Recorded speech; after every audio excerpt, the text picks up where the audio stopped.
इस समय जो भी एजेंसीज़ हैं भारत देश में, वो सब फोकस कर रहे हैं अपने नॉर्थ ईस्ट साइड में।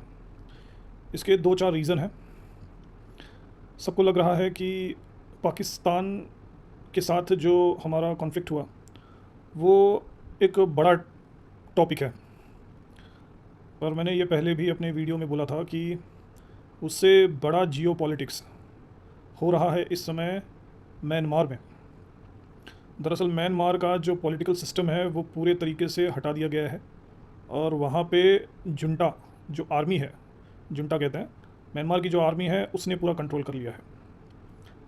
अब इंटरेस्टिंग ये है कि म्यांमार के ऊपर तरफ चाइना उससे जुड़ा हुआ है, म्यांमार के नीचे की तरफ आपका नॉर्थ सेवन सिस्टर्स आते हैं, आपका बांग्लादेश आता है, और आपका इंडोनेशिया, फिलीपींस और ये सब वियतनाम वगैरह आते हैं।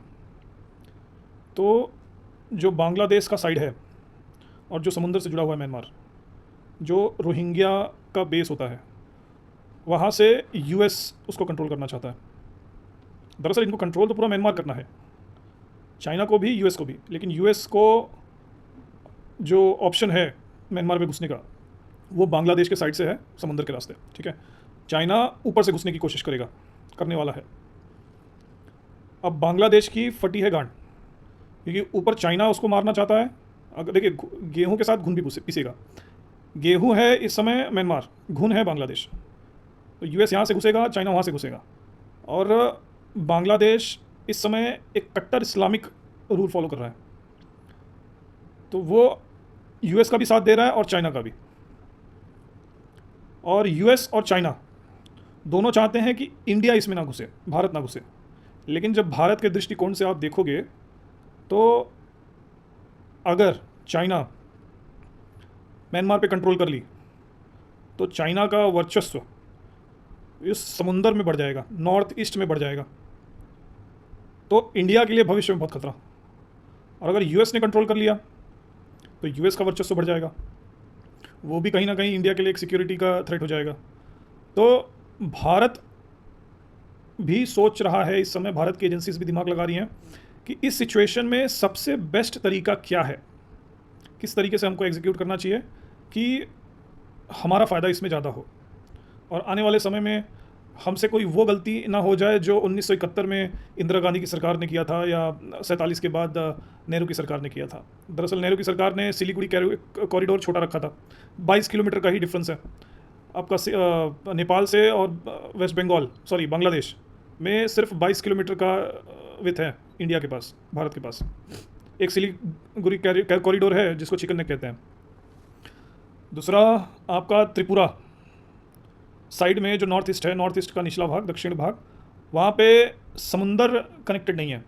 अगर वही नॉर्थ ईस्ट चट्टोग्राम जो बांग्लादेश में आता है उसको 1971 में या 1947 में त्रिपुरा में डाल दिए होते, मर्ज कर दिए होते, तो ये प्रॉब्लम ही ना होती।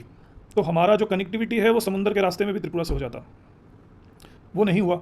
लेकिन अब प्रॉब्लम यह है कि 1971 में हमने 93,000 बांग्लादेशी, या आप बोलो ईस्ट पाकिस्तान के सैनिकों को सरेंडर करवाया था। वो टाइम पे हमारा अपर हैंड था। हम चाहते तो सिलीगुड़ी कॉरिडोर को एक्सपांड कर देते, पूरा ऊपर का बांग्लादेश हम साफ़ करते, एक सीधा का सीधा रास्ता कर देते। तो ये जो चिकन नेक बोल के लोग अपना मसल फ्लेक्स कर रहे हैं वो नहीं करते। और दूसरी चीज़ कि इस साइड चट्टोग्राम का जो भी एरिया है म्यांमार से जुड़ा हुआ है वो त्रिपुरा में डाल देते हैं। तो ये प्रॉब्लम ही सॉल्व हो जाता हमारा बॉर्डर का, हमारा कनेक्टिविटी अच्छा हो जाता। अब चाइना हर जगह वही कर रहा है। चाइना को पाकिस्तान में एंट्री चाहिए था, उसने गिलगित बल्टिस्तान वाला रूट कर दिया। उसने अक्साई चीन अपने अंडर में कर लिया। उसने वहाँ पे वियतनाम, ताइवान और इन सब को जहाँ जहाँ उसको दिक्कतें हो रही थी वो रास्ता साफ़ करके उसने अपना जितने भी कॉरिडोर्स हैं वो सब उसने बनाए। तो ये बहुत ज़रूरी है समझना कि आज के समय में जो आप फैसले लेते हो वो आपके आने वाले भविष्य को बनाता है, उसी तरीके से आपका भविष्य होता है। आज हमारे देश के प्रधानमंत्री जो है नरेंद्र मोदी जी, उनके हाथ में देश का बागडोर है, और उन्हें इस समय बहुत सीरियस फैसले लेने पड़ रहे हैं। और मैं उम्मीद करूंगा कि जो 47 में, फिर 71 में जो गलतियां हुई वो गलती आज सुधर जाए, ताकि 2030, 40 या 50 में ये सब दिक्कतें हमें फिर देखनी ना पड़े। तो जो भी पॉलिटिकल प्रेशर हो, भाई रशिया के ऊपर भी पॉलिटिकल प्रेशर था, यूक्रेन के ऊपर भी था, लेकिन दोनों में युद्ध हुआ।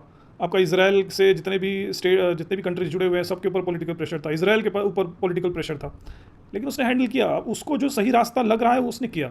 अब हिंदुस्तान को, भारत को भी ऐसे फैसले लेने पड़ेंगे जिससे एटलीस्ट आगे का भविष्य हमारा सही रहे। क्योंकि आज अगर म्यांमार में हमने ऐसा कुछ नहीं किया या बांग्लादेश को हमने तोड़ा नहीं, तो आने वाले समय में चाइना बांग्लादेश में एयरफील्ड बिल्ड करेगा, फिर ये जो बे ऑफ बंगाल का रास्ता है वो पूरा उसकी पनडुब्बियाँ घूमेंगी, तो भाई हमारे लिए तो खतरा है। हम कभी आँख उठाएंगे तो उसने मिसाइल दाग देना है।